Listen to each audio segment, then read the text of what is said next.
RP X, RP Peep, RP Mac. You're in heaven, no relax. This shit got me tearing up. What's good, y'all? I'm Jared. Today I'm about to check out 7 stupidest reasons WWE refused to push superstars. With WWE and with Vince McMahon, it's all about star power. It's all about size, physique. So if you're not 7 foot tall, at least 6'5" through 7 foot tall, and you got the big muscles and everything, he's not gonna look at you. I remember one point Christian had Vince didn't like Christian's face when Christian first came to the company, and they wanted to put like a green dot over his face whenever he was on camera. It could be anything. Just mostly it could be like if a wrestler's too short, and people might not like him. What Vince feels like people might not really gravitate towards the short wrestler as opposed to the big giant guy. So let's hop into the video, man.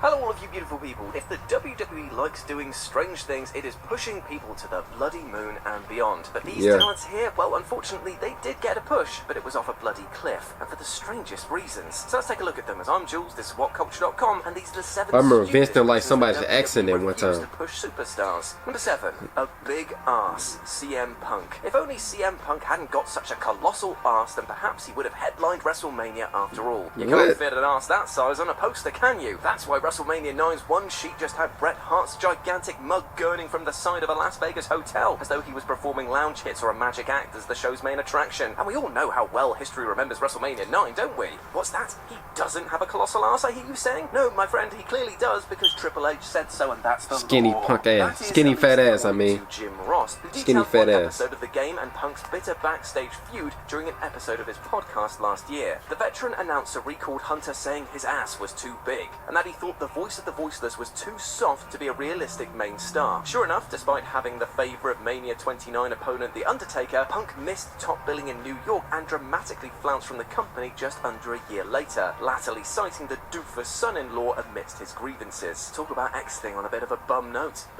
Number 6, not enough charisma. Shinsuke Nakamura. Remember Shinsuke? They should have pushed Shinsuke through the moon when he came into the company. Way back in 2016, charisma was practically dripping from the walls, ceilings, and well, pretty much everyone in the audience. Such was the whenever they went back to Japan, he could have been a big star over there.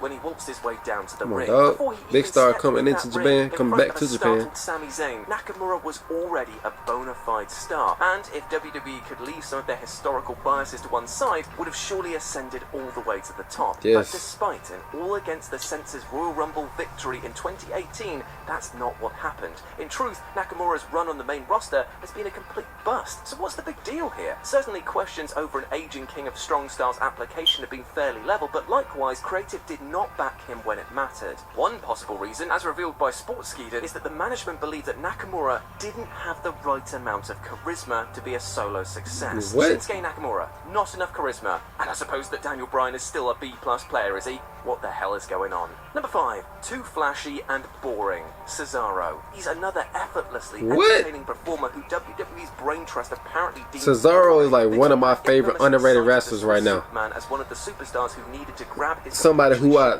really wanted to be champion back in 2014. And scatology. Unless it's one of those days where he's being 15. too flashy, that is. That's right, such is WWE's paranoia-inducing shifting that they call him boring one day and then they call him too flashy others. Lackadaisical and yet somehow overtly showy. How is that possible? According to former agent Arn Anderson, speaking on his post-WWE podcast, management told Cesaro to cut out most of his movesets, basically things that no one else on the planet can do because it was too engaging. Double A, mirroring the opinion of just about everybody besides his ex-employer's hierarchy, lamented this editing, as well as WWE's continual rejection of the European powerhouse, stating it's damn disturbing and it's such a downer. And you know what? He's not wrong. Number 4, being outspoken. Dolph Ziggler. So technically, Dolph Ziggler is a comedian, and this is true by virtue of the fact that he literally stands on stage and recites jokes, even if the audience sits in stony silence throughout them. But apparently they aren't the only ones who don't find the show-off's material particularly funny. According once more to Arn Anderson, the Horseman Enforcer, or should that be Enforcer, apparently venting years of constipated steam on his post-WWE podcast, stated that Dolph's lack of a sustained push can be credited to his outspoken nature behind the scenes. I think, you know, Dolph's got a set, and he doesn't mind saying what he thinks. And then went on to explain that although Ziggler's comments are usually valid,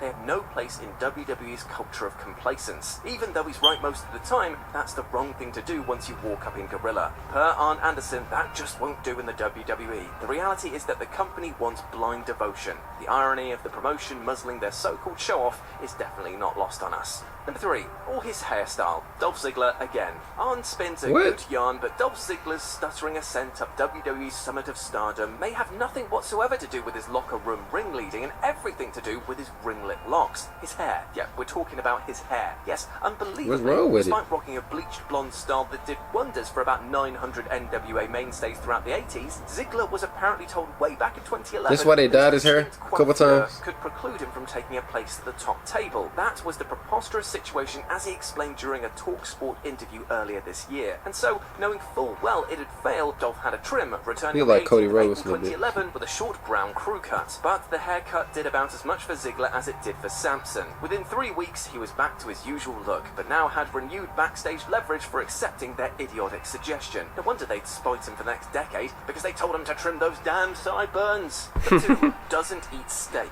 Daniel Bryan. Oh, he's a vegan, no that's wrestler why. who doesn't eat meat could ever connect with the predominantly carnivorous masses, which is precisely why the likes of Batista and Daniel Bryan accomplished bot all, whilst the Moondogs and the Bushwhackers are celebrated today as amongst the industry's biggest needle movers, right?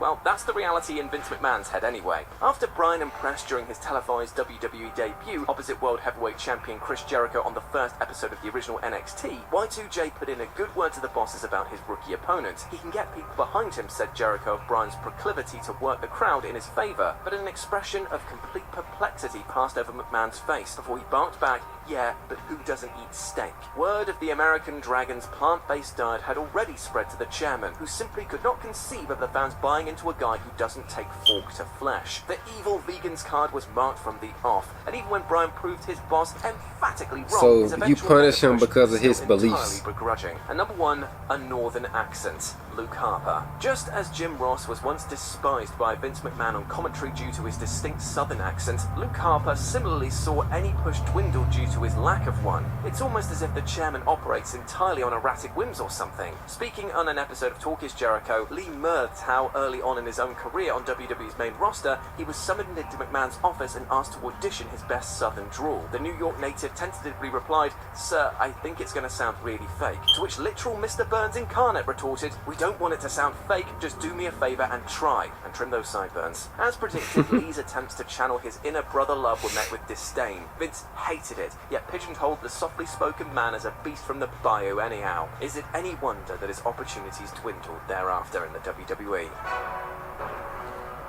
Finally tonight in our kayfabe countout, we promised a huge John Cena spoiler, and we are going to deliver. If you're trying to avoid spoilers, stop watching right now, because this is your official spoiler warning. Okay, you have been warned.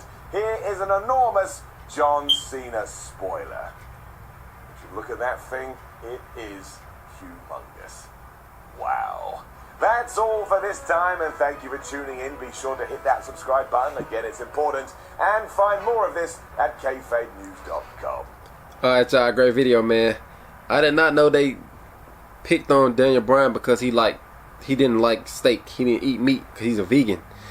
When he first came into the company, he always made it known that he was a vegan. He didn't eat meat. He didn't eat fish. No nothing. It's just completely a vegan style diet. And man, that was crazy that they did that. And Luke Harper's accent, Dolph Ziggler being so outspoken. That's what you want a guy to be outspoken, to have a set, to actually have a set. That's what Vince liked. But I guess when you go against creative and you're not wanting to do what they want you to do, it's a problem. But I feel like WWE is way too strict on their wrestlers. It's like walking on eggshells in the company behind the scenes. And whenever a wrestler leaves the company and goes somewhere else, he becomes a big star because he's able to be himself on camera and backstage, and doesn't have to worry about offending anybody in the company, any big heads and stuff like that. So let me know what y'all thought of the video, and I'll see y'all next time. Peace.